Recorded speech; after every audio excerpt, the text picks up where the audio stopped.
ന്യൂസിലൻഡിലേക്ക് വരുന്ന ഓരോ ഭാരതീയനെ സംബന്ധിച്ചിടത്തോളം ഏറ്റവും അഭിമാനകരമായ ഒരു നിമിഷമാണ് വെല്ലിംഗ്ടൺ ടൗണിലെ ഗാന്ധി പ്രതിമ സന്ദർശിക്കുമ്പോൾ കിട്ടുന്നത്. നിരവധി കാഴ്ചകളും വലുതും കാണാനായിട്ട് നമ്മൾ പോയിട്ടുണ്ടെങ്കിലും ഭാരതീയൻ എന്നുള്ള നിലയിൽ രാഷ്ട്രപിതാവായ മഹാത്മജിയുടെ പ്രതിമ സ്ഥാപിച്ചിരിക്കുന്നത് വെല്ലിംഗ്ടൺ എന്ന വലിയ ബിസിനസ് ടൗണിൻ്റെ ഭാഗത്താണ്. വെല്ലിംഗ്ടൺ റെയിൽവേ സ്റ്റേഷൻ്റെ പൂന്തോട്ടത്തിൻ്റെ മുമ്പിലായി മനോഹരമായ പൂർണ്ണകായ പ്രതിമ, അതും വെങ്കലത്തിൽ നിർമ്മിച്ചത് 2007 ഒക്ടോബർ മാസം 2-ാം തീയതി ഇവിടെ അനാച്ഛാദനം ചെയ്യപ്പെട്ടിരിക്കുന്നു. ഈ പ്രതിമ ഇവിടെ സ്ഥാപിക്കുന്നത് വർദ്ധിച്ചു വരുന്ന ന്യൂസിലൻഡിലെ ഇന്ത്യക്കാർക്ക് വേണ്ടി Indian council of cultural relations ആണ് ഇത് സ്ഥാപിച്ചത്.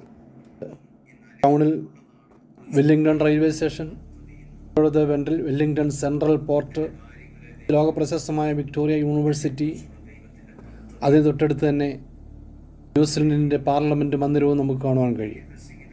ഏറ്റവും തന്ത്രപ്രധാനവും നിർണായകമായ സ്ഥലത്ത് ഗാന്ധിജിക്ക് ഇത്തരമൊരു അവസരവും സ്ഥാനവും നൽകിയത് ന്യൂസിലൻഡിലെ ജനങ്ങളുടെ, ഭരണാധികാരികളുടെ വിശാല മനസ്സ് നമുക്ക് കാണാൻ കഴിയും.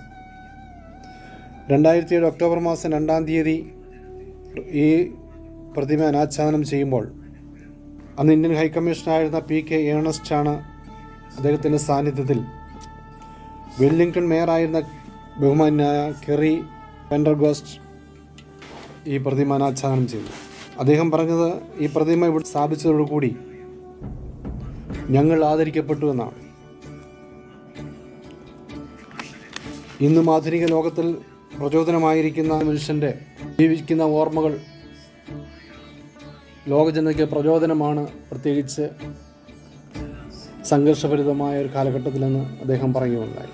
ഇത് കാണുന്ന ഏവർക്കും നമ്മുടെ രാജ്യത്തിൻ്റെ രാഷ്ട്രപിതാവിനെ ആദരിക്കുന്ന ഒരു വിദേശ ഗവൺമെൻറ്റിൻ്റെ നടപടിയെ, അതിനു കിട്ടിയ ജനങ്ങളുടെ പിന്തുണ ഏറ്റവും ശ്ലാഘനീയമാണ്.